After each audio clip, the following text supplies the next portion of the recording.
సంవత్సరాల తరబడి government job కోసం వేచి చూస్తున్నారా? కేవలం 8 నెలల్లో మీ కల నెరవేర్చుకోండి. వెంటనే కింది నెంబర్స్ కి కాల్ చేయండి.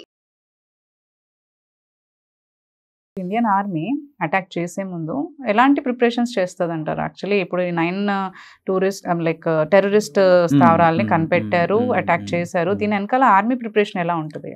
We always talk about the army. Correct. Genuine గా ఒక ఆర్మీది కాదండి, అక్కడ ఉన్న స్థానిక పోలీసులు, నేను ఇందాక చెప్పినట్టు రా, ఐబి, ఎన్ఐఏ వరకు కూడా అందరూ సమిష్టి కృషి అండి ఇది. బట్ మనం డైరెక్ట్ గా ఆర్మీ క్రెడిట్ చేస్తాము, మనకు అలాగే కనిపిస్తుంది. టెక్నికల్ మన డీప్ తెలియదు. మంచి క్వశ్చన్ అడిగారు. ప్రిపరేషన్ ఎప్పుడు కూడా నేను మొదటగా చెప్పినట్టుగా పక్కా ఇన్ఫర్మేషన్ బేస్ చేసుకుని ఉంటుందండి. Where, when, how, whom we're going to attack. Okay, ఎందుకు చేస్తున్నాము, ఎక్కడ చేస్తున్నాము, ఎప్పుడు చేస్తున్నాము, ఎవరిని చేస్తున్నాము, వాళ్ళ శక్తి ఏంటి, నెక్స్ట్ వాళ్ళ ప్లాన్ బి ఏంటి, వాళ్ళు రీ అటాక్ చేస్తే మన పరిస్థితి ఏంటి, మన బ్యాకప్ ఏంటి, మళ్ళీ మనము కౌంటర్ ఇవ్వడానికి మనం చేసుకోవాల్సినటువంటి సదుపాయాలు ఏంటి, మెడికల్ సదుపాయాలు ఏంటి, రేషన్ సదుపాయాలు ఏంటి, అక్కడ ఉన్నటువంటి బ్యూరోక్రసీ వ్యవస్థకు మనం ఇవ్వాల్సిన ఆర్డర్స్ ఏంటి, ఇవన్నీ పరిధిలోకి వస్తాయండి. సో ప్రిపరేషన్ అనేది చాలా పకడ్బందీగా ఉంటుంది. బట్ ఎవరైతే ప్రిపరేషన్ని షార్ట్ టైంలో చేసి టార్గెట్ని హిట్ చేస్తారో వాళ్ళే విన్నర్ అవుతారండి. కరెక్ట్. ఒక దేశంలో అది ఎక్కడైనా, వారైనా చిన్నదైనా పెద్దదైనా, యు నో దాట్. ఓకే, మనము మనం ప్రిపరేషన్కి మనం ఎక్కువ ప్లాన్ చేసుకుంటే త్వరితగతంగా మనం అటాక్ చేయొచ్చు. But Indian army preparation is good. They have done good things. Because మీరు గమనించవలసిన విషయం ఏంటంటే, మన ఆపరేషన్ చేసింది పాకిస్తాన్లో అండి, మన దేశంలో కాదు. ఎగ్జాక్ట్లీ. అసలు ఆ ల్యాండ్, ఆ భూభాగంలోకి అడుగుపెట్టేటువంటి స్వేచ్ఛ, అడుగుపెట్టే అధికారం లేని మనం అక్కడ బాంబ్ బ్లాస్టులు చేశాము అంటే not a small thing, not a small thing. Okay, అది ఎలాంటిది అంటే అమెరికా బిన్ లాడెన్ని తీసుకొచ్చింది చూసారు బయటికి కలుగులో నుంచి, అలాంటిదండి. ఆల్మోస్ట్ ఆల్ మనం అదే ప్రాసెస్లో ఉన్నాము. బట్ ఇంకా మెరుగు అయితే బాగుండేదని నా అభిప్రాయం. ఇప్పుడు 9 ప్లేసెస్లో అటాక్ చేశారని అంటున్నారు. అంటే మిసైల్స్ వేస్ట్ చేశారని అంటున్నారా? అంటే దాని అటాక్ యూజ్ చేసిన మిసైల్స్ గురించి కానీ, లేదంటే 9 ప్లేసెస్ అంటే 9 మిసైల్స్ వేస్తారా? అసలు ఆ అటాక్ ప్రాసెస్ ఎలా ఉంటుంది అంటారు? చాలా మందికి దీని మీద అవగాహన ఉంది. అదేదో అంటే సినిమాల్లో చూపించిన లాగా అదే డైరెక్ట్గా వెళ్ళి ఆడబడుతుంది అలా కాదు. ఓకే, వార్ అనేది ఎప్పుడు కూడా రేడియస్ ఉంటుందండి. ఓకే, వాళ్ళ పరిధి ఏంటి, ఎంత రేడియస్లో ఉన్నారు, నలుదిక్కుల ఎన్ని మీటర్ల పరిధిలో ఉన్నారు, వాళ్ళ బంకర్లు కానీ, వాళ్ళ ఆయుధ సామాగ్రి కానీ, వాళ్ళ నివాస వసతులు కానీ, ఎంత డిస్టెన్స్లో, ఎంత రేడియస్లో ఉన్నారనేది చూసుకొని ఆ రేడియస్కి తగ్గ బ్లాస్టింగ్స్ మనం ఏర్పాటు చేసుకుంటామండి. ఓకే, అంటే వీళ్ళు యూజ్ చేసిన మిసైల్స్ కూడా అలాంటి రేడియస్ మెజర్ చేసుకొని దానికి సెట్ అయ్యేలాగే మిసైల్స్ వేస్తారంటారు. ఎగ్జాక్ట్లీ. వేగం ఎంత స్పీడ్లో వేస్తున్నాము, బ్లాస్ట్ ఎంత ఏరియాలో చేస్తున్నాము, అసలు టార్గెట్ రీచ్ అవుతామా లేదా, వేస్ట్ అనేది ఇక్కడ మనం మాట్లాడడానికి. ఎగ్జాక్ట్లీ. ఆ మాటకు వస్తే యుద్ధం అనేదే ఒక వేస్ట్ థింగ్ అండి. బట్ అది కాదు, ఉనికి. ఇక్కడ మనం ఉనికిని చాటుకోవాల్సి ఉంటుంది. టెర్రరిజం అనేది ఒక భయంకరమైనటువంటి జబ్బు లాంటిది, ఒక దేశానికైనా మానవ మనుగడకైనా. సో దాన్ని రూపుమాపాల్సినటువంటి బాధ్యత మన పట్ల ఉంటుంది. కాబట్టి వేసే బాంబులు వేస్ట్ కావండి. కాదే కాదు, మీరు అన్నట్టు సామాన్య ప్రజలకు ఎలా ఉంటుందో అవగాహన ఉండదు.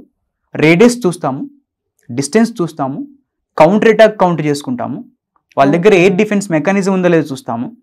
మనం ఎయిర్ స్ట్రైక్ చేస్తున్నాం అనుకోండి, వాళ్ళ దగ్గర ఎయిర్ డిఫెన్స్ మెకానిజం ఉందనుకోండి, సౌండ్స్ వస్తాయి, వాళ్ళ దగ్గర రాడార్స్ ఉంటాయి, పసిగడతారు, కొడతారు, అప్పుడు మన ఫ్లైట్ కూలిపోతుంది కదండి. ఎగ్జాక్ట్లీ. సో ఇదంతా మనం ముందే ప్లాన్ చేసుకోవాల్సి ఉంటుంది, చాలా పకడ్బందీగా ఉంటుంది. That's way I'm telling that మీరు అన్నారు కదా ఇన్ని రోజులు ఎందుకు పట్టింది అని, పట్టింది. ఇవన్నీ చూసుకోవడానికి పట్టింది. అంతర్జాతీయ పరంగా మనకు ఒత్తిళ్ళు రాకుండా చూసుకోవాల్సి ఉంటుంది. ఇప్పుడు అసద్ ఉన్నాడు కదా, what's his name, I forgot. Musad అనేటోడు అమెరికా కూడా మోస్ట్ వాంటెడ్ టెర్రరిస్ట్ అనమాట. సో ఇప్పుడు పాకిస్తాన్ భూభాగంలోకి భారతదేశం బాంబులేస్తే ఏ దేశం కూడా ఎందుకు మీరు వేసిన తప్పు అని అనట్లేదు. ఎగ్జాక్ట్లీ. అంటే పాకిస్తాన్లో టెర్రరిస్ట్ స్థావరాలు ఉన్నమాట వాస్తవం అనేది ఒక భారతదేశానికే కాదు, ప్రపంచం అందరికీ తెలుసు. ఎవరు తెలియేలా చేస్తారు? మనం తెలిసేలా చేస్తాము. మిగతా దేశాలు కూడా వాటి మీద రీసెర్చ్ చేస్తాయి. అంటే చైనా ఉందండి, చైనా ఇంకా అయిపోయింది నా దేశం చుట్టూ చూసుకుంటా అంటే అలా ఉండదు. మనము మన ఏజెంట్లు, మన ఏజెంట్స్, మన intelligence team work with another country also, like work for us and they live in the other countries. ఇదంతా మనకి ఇది అంతర్గత విషయాలు, తొందరగా అర్థం కావు. బట్ ఇది ఒక large mechanism, the very trustee mechanism which leads the countries safety. Correct. అది చాలా ఇంపార్టెంట్.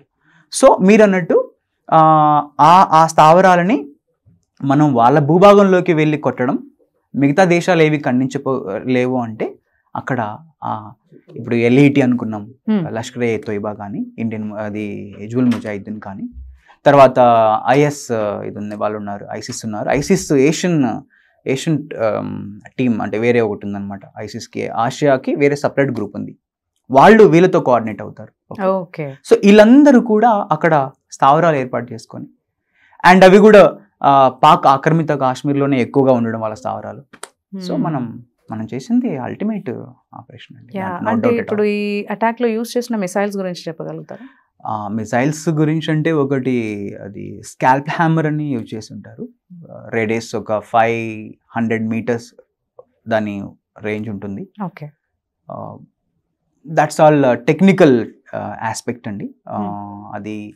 అదే చెప్పాను కదా మీకు, మీరు అన్నట్టు అది అక్కడ ఉండే రేడియస్ చూసుకుని దాని తగ్గ ఒక చిన్న బంకర్ ఉంది అనుకోండి, మనం బంకర్ని పేల్చాలి అంటే పెద్ద బాంబు ఎందుకు వేస్తామండి, వేయం కదా. సో ఆ రేడియేషన్ బేస్ చేసుకొని ఆ పర్టికులర్ బాంబుని మనం ఉపయోగిస్తాము. ఓకే, అట్లా. అదే మీరు అన్నట్టు ఇందాక మేము అదే అనుకున్నాం. యాక్చువల్గా ఇంటర్నల్గా డిస్కస్ చేసేది ఏంటంటే బాంబ్స్ వేసి చేయొచ్చు కదా, లేదంటే as you said rifles use చేసి వెపన్స్ యూజ్ చేసి కూడా చేయొచ్చు. మిసైల్స్ వేయడానికి కూడా రీజన్స్ ఏంటని అంటారు? మంచి క్వశ్చన్ అడిగారండి. ఫస్ట్ ఆఫ్ ఆల్ మనం యుద్ధం చేయట్లేదు, మనం ఒక ఆపరేషన్ చేస్తున్నాం. ఓకే ఓకే, ఒక ఆపరేషన్ చేసేటప్పుడు అదే అన్నాను మీతోటి, where, when, how, to whom, ఇలాంటి క్వశ్చన్స్ మనం ఫామ్ చేసుకుంటే ఎక్కడ చేస్తున్నాము? పాక్ అడ్మినిస్ట్రేటివ్ కాశ్మీర్లో చేస్తున్నాము. ఎవరి భూభాగం ప్రస్తుతం? అది పాక్ భూభాగం. ఓకే. మన ఐబీ ఇంటర్నేషనల్ బార్డర్ నుంచి ఎంత లోపల ఉంది? 100, 38, 64, 70, 90 కిలోమీటర్ల రేంజ్లో ఉందండి. ఓకే. మీరు అన్నట్టు జవాన్లను మాత్రమే వెహికల్స్ ద్వారానో ట్యాంకర్స్ ద్వారానో మనం మూవ్ చేయాలంటే బార్డర్ దాకానే పోగలుగుతాము. పోయేలోపు రిటాలియేషన్, మళ్ళీ అక్కడి నుంచి మనకు ఫైర్ వస్తాయి. రెండోది, మన దగ్గర వేరే ఫీల్డ్ రెజిమెంట్స్ ఉంటాయి. మీకు అవగాహన కోసం చెప్తున్నాను, లైట్ రెజిమెంట్స్ ఉంటాయి ఆర్టిలరీ గ్రూప్లో. ఫస్ట్ ఇన్ఫెంట్రీ ఉంటుందండి, వారిలో ఎప్పుడైనా సరే ఇన్ఫెంట్రీ ఉంటుంది. వాళ్ళని నడిచే శక్తి అంటారు. వాళ్ళకి ఎక్కువ షార్ట్ రేంజ్ వెపన్స్ ఉంటాయి. Okay. Range will be very short. You can see the target, you can see the enemy. ఆ రేంజ్లోనే ఉంటాయి. ఆ తర్వాత మనకు ఆర్మ్డ్ ఉంటుంది, ఆర్మ్డ్ ట్యాంక్స్ ఉంటాయి. కొంత రేంజ్ ఒక 7 km 10 km రేంజ్. ఆ తర్వాత ఆర్టిలరీ వస్తుంది. ఆర్టిలరీ వచ్చేసి ఒక 5 km to 10 km రేంజ్ నుంచి 200 km రేంజ్ వరకు ఉంటుంది. అంటే 200 km దూరంలో ఉండి కూడా మనం టార్గెట్ రిఫరెన్స్ ఇస్తే అక్కడ బ్లాస్ట్ చేస్తుంది వచ్చి. అంత మెకానిజం మన దగ్గర ఉంది. But it is time taking process. మనం చేసే ఆపరేషన్ ఏంటి? పర్టికులర్ ప్లేసెస్, జనజీవనం కాదు, ల్యాండ్ ఆక్యుపై మనం చేయట్లేదు. Correct. We're not going to form our government there.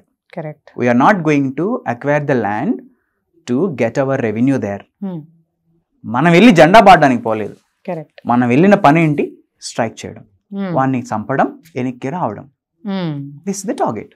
So మన టార్గెట్ని బేస్ చేసుకొని మనం ఎయిర్ స్ట్రైక్ చేయాలా, ఆర్టిలరీ ద్వారా బాంబ్స్ వేయాలా, Bofors guns, medium guns, light guns, తర్వాత రాకెట్ గన్స్ ఉపయోగించి లేకపోతే క్షిపణులు ఉపయోగించి మనం వాళ్ళ మీద స్ట్రైక్ చేయాలా?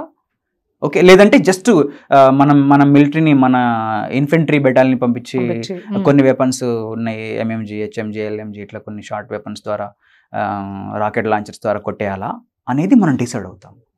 మనం ఆ టార్గెట్ ఫిక్స్ చేస్తుంది బట్టి ఉంటుంది. సో ఇలా దానికి ఇది షార్ట్లో జరిగిపోవాలి, స్పాట్లో జరిగిపోవాలి.